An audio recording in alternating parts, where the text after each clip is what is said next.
Paano ba natin i-handle ang mga tao na busy-busyhan? May kakilala ka ba na busy-busyhan? Yung tipong kahit simpleng bagay ginagawa nilang parang world-ending mission. Today, pag-usapan natin, paano ba i-handle ang mga taong ito na laging busy pero minsan hindi naman talaga productive. Ano ba ang mga busy-busyhan? Ito yung mga taong laging may linya na, wait lang ha, super busy ako eh. Grabe schedule ko, puno.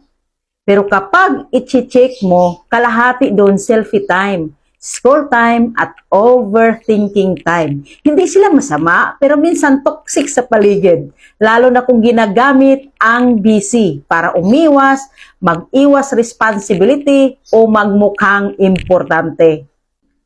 Bakit may mga taong ganito? Dalawang dahilan usually. Una, para magmukha silang valuable. Kapag hindi nila feel na sapat sila, ginagawang shield ang pagiging busy para magmukhang mataas ang status. Pangalawa, para umiwas, ayaw tumulong. Busy ako, ayaw mag-take ng accountability. Sorry, tight schedule ko, ayaw makipag-usap, sobrang puno araw ko eh. So, hindi talaga schedule ang puno, kundi drama. Paano sila i-handle? Una, huwag ka agad ma-intimidate. Kung sinasabi nilang busy sila 24/7, kalma lang. Hindi ibig sabihin nun, mas mababa ka. Minsan, ingay lang talaga. Pangalawa, ask for clarity, hindi emotion. Instead of, magtanong ka, busy ka na naman. Ganito sabihin mo, ano ang free time mo para maayos natin? Kapag clear ang tanong mo, hindi na sila makakapagpaikot.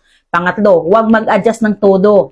Busy sila? Okay. Pero hindi ibig sabihin, ikaw ang sasalo ng lahat. Respect mo oras nila, pero i-respect din nila ang sayo. Pang-apat, keep communication short and direct. Sa mga bisibisihan, ayaw nila ng mahahaba, pero gusto nila sila ang sentro. So, be short, be sharp, be clear. Example, need ko ito by 5 p.m. Kaya ba?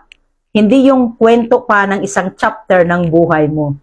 Panglima, don't let them make you feel guilty. Ito yung pinakamalupit. Minsan sasabihin nila, sorry ha, super hectic ako eh. Tapos ikaw yung parang masama kahit sila ang may problema. Tandaan mo, kung di nila kayang i-manage ang time nila, hindi mo responsibility affection.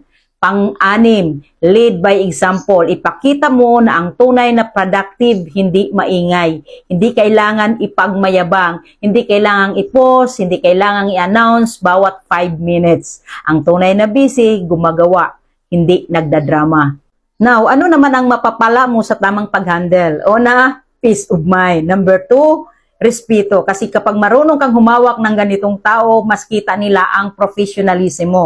Pangatlo, hindi ka naubusan ng energy para sa mga taong ang busy ay feeling, hindi bilang. In short, handle them with calmness, clarity, and confidence. Huwag kang nagpapaikot. Huwag kang natatakot at huwag mong hayaan yung busy-busyhan energy nila ang mag-dictate ng buhay mo. Ikaw, focus sa tunay na progress, hindi sa palabas.